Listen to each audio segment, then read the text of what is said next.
Tadi adalah apakah masyarakat gitu ya, terutama orang tua dan juga anak yang menjadi korban, anak-anaknya menjadi korban itu bisa mengajukan upaya hukum? Tentu saja bisa, ya.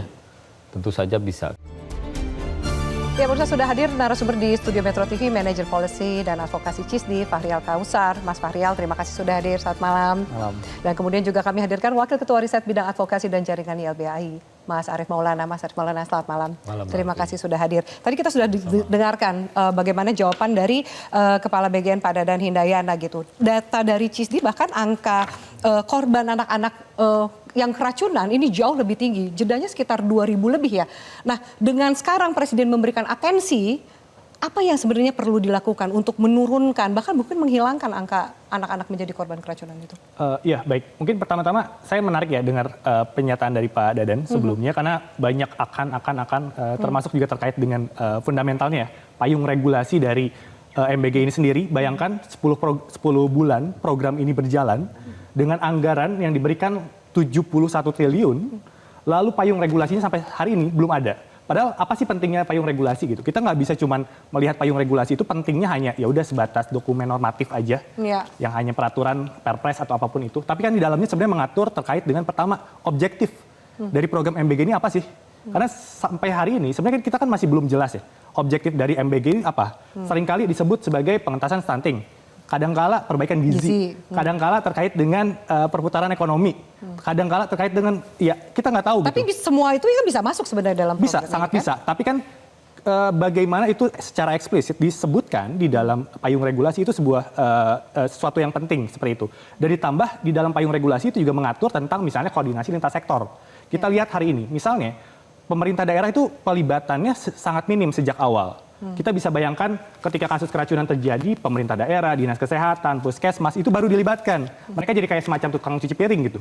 Padahal sudah rame baru diajak gitu ya. Betul, padahal kan peran mereka bisa difasilitasi sejak awal, mulai dari perencanaannya, lalu juga mulai monitoring dan evaluasi gitu. Jangan cuma dilibatkan saat akhir saja gitu. Karena mereka sendiri akhirnya pontang-panting. Karena misalnya nakes di puskesmas tentu terbatas. Lalu juga kapasitas pemerintah daerah tadi untuk menerbitkan sertifikat dan lain sebagainya juga dalam waktu yang sangat singkat. Saya membayangkan bagaimana tekanannya sertifikasi besar, itu gitu. muncul dalam 1 bulan. 1 bulan ini kan yang diberikan oleh BGN untuk SPPG ini memiliki sertifikasi yang higienis dan layak itu. Itu mungkin barangkali bisa dijawab oleh teman-teman dari Dinas Kesehatan ya. Apakah itu mungkin atau tidak. Dan juga kami sih justru khawatir ada tekanan-tekanan yang diberikan kepada teman-teman dinas supaya sertifikat itu hanya menjadi administratif aja gitu. Ya udah yang penting ada sertifikatnya terpenuhi lalu abis itu jalan gitu. Padahal kan kita ketahui, bayangkan 10 bulan program berjalan ada 8.000 lebih SPPG yang tidak atau belum mengantongi SLAS. Itu kan sebuah keanehan gitu karena berarti selama ini tidak dijadikan syarat wajib untuk verifikasi. Lalu siapa yang berhak mendapatkan atau menjadi tempat SPPG ya? Betul, betul. Siapa karena saja nih? Standar apa? Kita kan jadi bertanya-tanya, standar apa yang sebenarnya selama ini digunakan? Bagaimana proses verifikasinya? Kok bisa dapur-dapur ini tanpa tadi sertifikat SLHS ya udah jalan dulu aja. Ini kan sama aja bermain dengan nyawa anak-anak ya. Kita melihat di Kabupaten Bandung Barat sampai 1.300 korbannya gitu. Dan kalau misalnya ngedengar dari Kepala UPTD Labkesda itu kan ada kontaminasi dari salmonella di dalam komponen karbohidrat di dalam menu MBG-nya gitu. Di mana itu bisa terjadi karena berbagai macam faktor ya. Misalnya karena terlalu lama, tadi kan sudah dijelaskan juga oleh Pak Dadan gitu. Ya. Kita jadi bertanya-tanya juga, kenapa sih desainnya ngotot sekali harus dengan dapur sentral? Karena tadi harus disiapkan dari jam 12 malam, Mbak. Bayangkan, memasak lalu paginya langsung didistribusikan, lalu anak-anak mungkin baru makan di antara pagi sampai siang. Ya. Itu kan udah pasti banyak. Lebih dari 10 jam lah itu. Betul, itu makanan. udah sangat lama gitu. Dan banyak faktor-faktor yang bisa menyebabkan bahwa itu makanannya akhirnya terkontaminasi gitu. Padahal sudah banyak praktik-praktik, kemarin juga sempat ditulis oleh salah satu jurnalis di Kompas, di media lain, bahwa bagaimana sebenarnya ada praktik-praktik terkait dengan dapur kantin sehat di sekolah di SD Muhammadiyah itu sudah berjalan dengan baik 10 tahun. Lalu tiba-tiba diminta untuk berhenti atau dalam tanda kutip didisrupsi oleh program MBG gitu. Oke, nah kemudian Mas Ari kalau tadi dijelaskan sebenarnya payung hukum itu penting sambil menunggu perpres perbaikannya seperti apa. Tapi kan ini anak-anak ini kan sudah berjatuhan ya. Dan kita bersyukur mungkin nggak ada kehilangan nyawa. Tapi kan juga orang tua, sekolah, bahkan anak-anak sendiri kan merasa khawatir.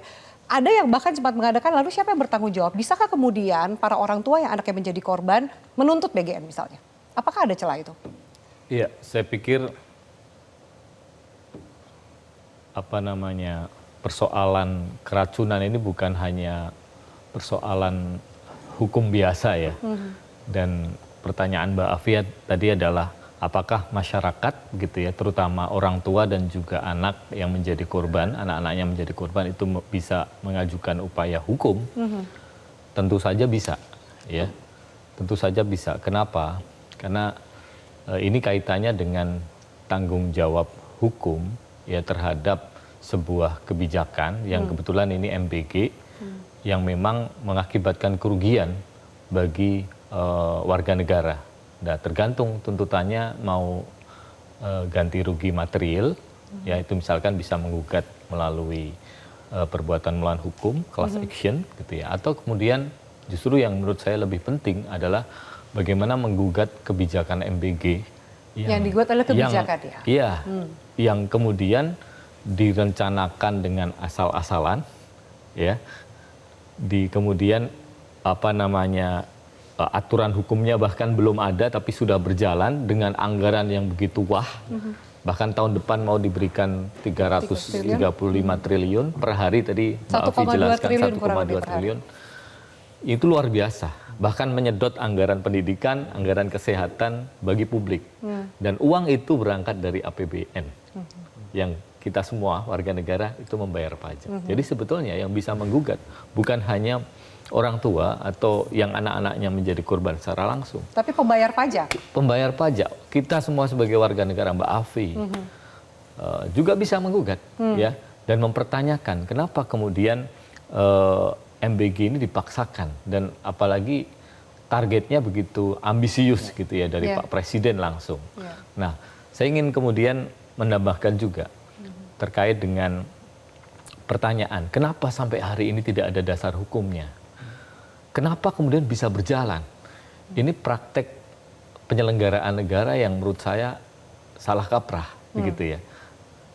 Kalau kita bicara terkait dengan pelaksanaan sebuah kebijakan atau program pemerintah, khususnya ini kan janji presiden ya. Kita ini negara hukum. Ya, kenapa harus kemudian meng-state di konstitusi kita bahwa Indonesia adalah negara hukum? Itu agar negara ini dalam menjalankan kebijakan-kebijakan, melaksanakan sebuah program-program, itu ada kepastian hukumnya buat publik, buat masyarakat, buat rakyat gitu ya. Jadi per hari ini bisa dikatakan MBG kemudian, tidak ada kepastian hukumnya? Kemanfaatan dan keadilan bagi masyarakat. Kalau menurut saya tidak ada. Ya, kenapa? Karena Undang-Undang Administrasi Pemerintahan, yaitu itu memberikan penegasan bahwa dalam penyelenggaraan pemerintahan itu ada 3 prinsip dalam administrasi pemerintahan. Pertama adalah asas legalitas. Harus ada dulu dasar hukumnya yang jelas, begitu ya. Kemudian yang kedua, itu adalah asas menegakkan, menghormati, melindungi hak asasi manusia. Dan yang ketiga adalah asas-asas umum pemerintahan yang baik. Asas-asas umum pemerintahan yang baik ini bicara soal tujuannya harus jelas, ya. Institusi yang melaksanakan tuh harus sesuai dengan tupoksinya. Kalau tadi Cisti bilang bingung juga tujuannya yang mana gitu ya. Dan dan bahkan kemudian keadilan, non diskriminasi. Baik. Nah, saya tidak melihat prinsip penyelenggaraan pemerintahan yang kemudian diatur dalam Undang-Undang Administrasi Pemerintahan itu dilaksanakan dalam program MBG. Oke, saya harus jeda Mas Arief. Kita lanjutkan sesaat lagi dengan catatan dari Mas Arief dan juga Mas Fahrial. Lalu beberapa upaya evaluasi yang dilakukan. Haruskah kemudian MBG dihentikan dulu atau kemudian berjalan dengan situasi perbaikan ke depan? Kami lanjutkan pemirsa. Tetaplah bersama kami. Jelajahi cara baru mendapatkan informasi. Download Metro TV Extend sekarang.